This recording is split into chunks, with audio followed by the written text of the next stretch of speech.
First of all, thanks to Bahrain Institute and you for inviting me to this prestigious webinar.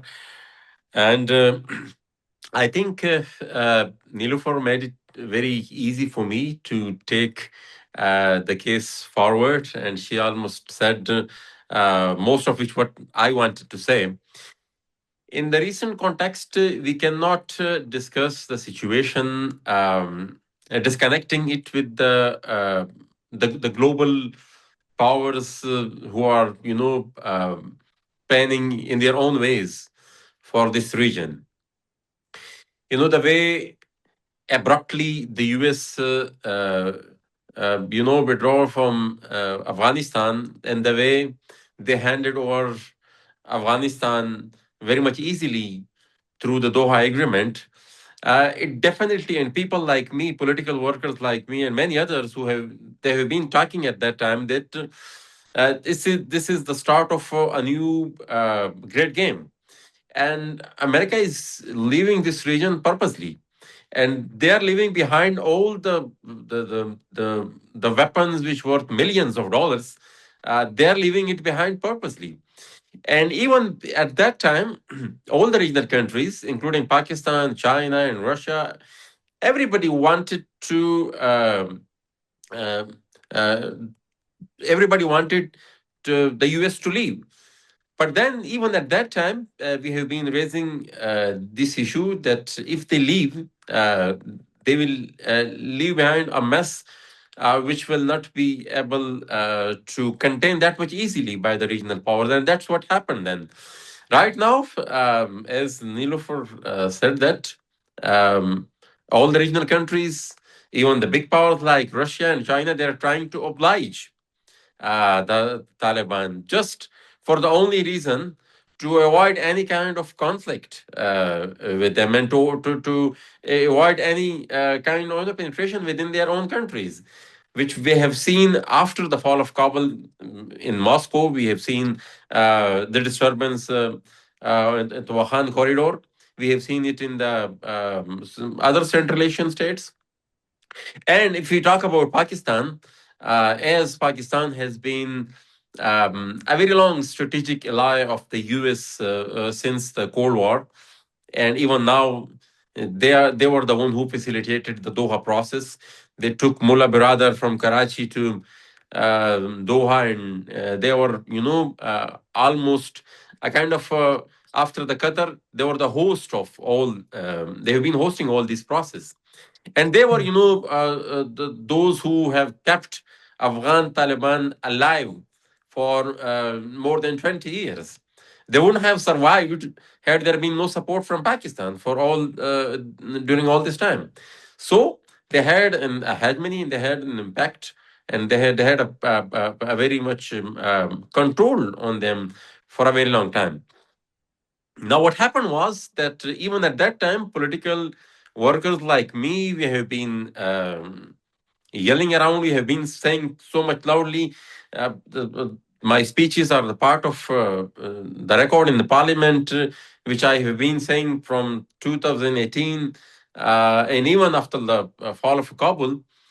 One of my article in the news is still a part of the record, in which I, the end of the day, at the end of my article, I have mentioned that in search of a strategic depth in Afghanistan, Pakistan has actually handed over a strategic depth to Taliban in Pakistan. And that's what is happening right now, because now they have power, they have they have a country to rule, and they are in a bargaining position to deal with the regional countries. And they are again, they were never two different groups. The local groups, be it Hafez Gul Bahadur or be the Tehrik-e-Taliban Pakistan, they have grown up, and they have flourished, and they have expanded under the umbrella of Afghan Taliban, and their survival wasn't possible without the financial and logistic support of Afghan Taliban. And keeping in view all this thing, we have been saying to the policymakers in Pakistan that, look, you are trying to destroy in Afghanistan, but indirectly it will be, it will come back. And then this is something which is happening right now in most of the Khyber Pakhtunkhwa. They have a de facto control. They have de facto control in Deir Ismail Khan, in Banu, north and south Waziristan, in Tank, in Lucky Marwat. And they have a very significant presence in almost every part of the province. And 3 weeks ago, there was a blast in Islamabad also. No, so it raises a question on the policymakers in Pakistan also. There, either you want this chaos, because it's very much clear that the US they want a chaos in the region to specifically disturb the Chinese expansion, to contain it, and along with that, to create an environment which will haunt all the regional countries. So, being a part of all what the US have been doing in past 45 years, so a question arises that either you are complicit in whatever happened during all this time, because if a political worker like me can understand that what the mm, repercussions of supporting Taliban gonna be, you know and we have been telling them in the parliament and all other meetings, the national security meetings, they don't do it, but they were still doing it. So they might have whatever their agenda was, but till that time there was they were complicit. They were a part of all what was happening. So even right now, it again arises the question that whether you are seriously you seriously want to stop the militancy or not, because even now the families and the businesses and the properties of most of the leadership of Afghan Taliban, they're still in Pakistan. And they also believe, the leadership of Afghan Taliban, they still believe that this is the only place which they can go for a protection permanently, because they also believe that Afghanistan isn't their permanent place.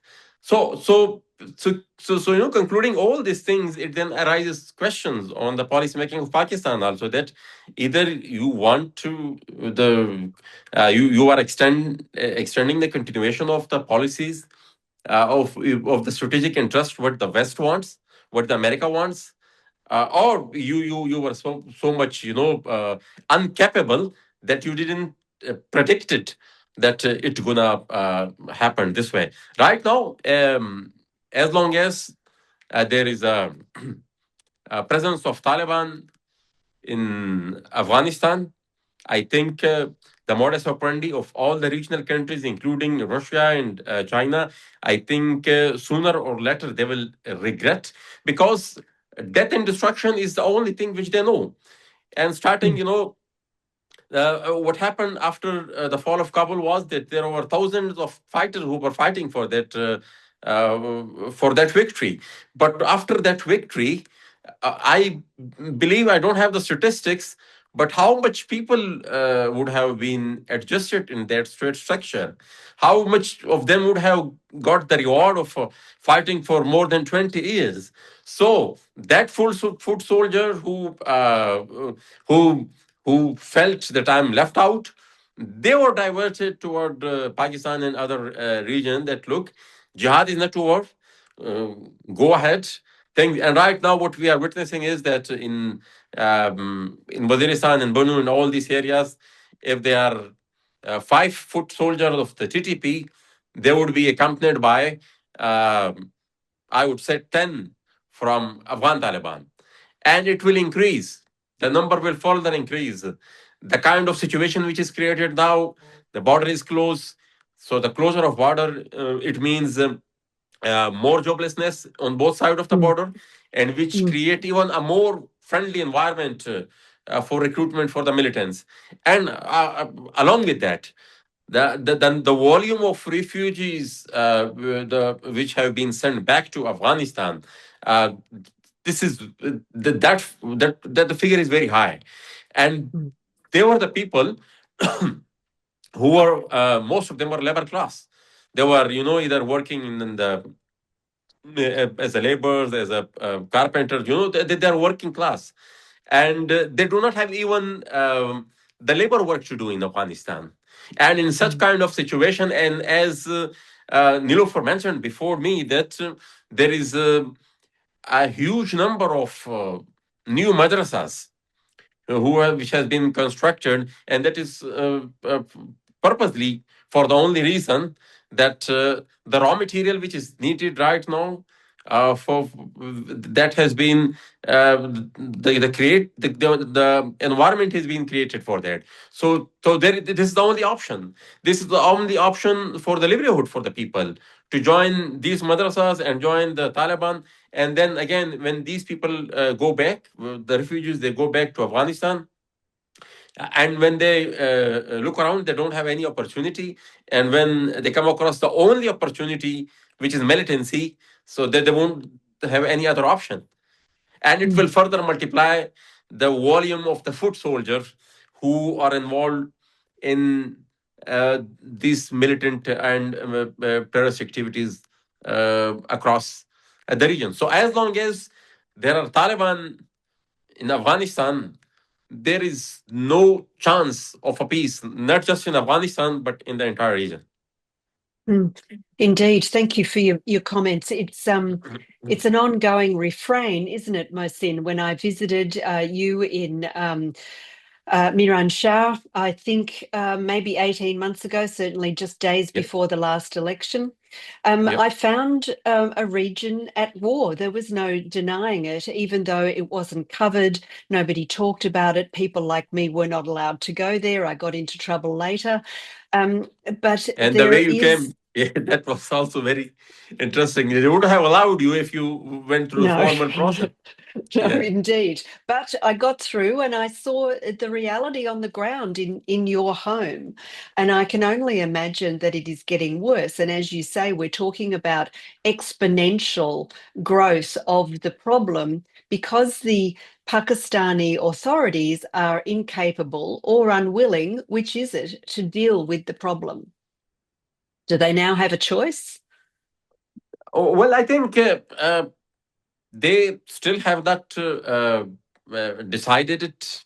I guess the script is the same. It is the continuation of what started after the Doha deal. Things are going accordingly, and also, the the talks. They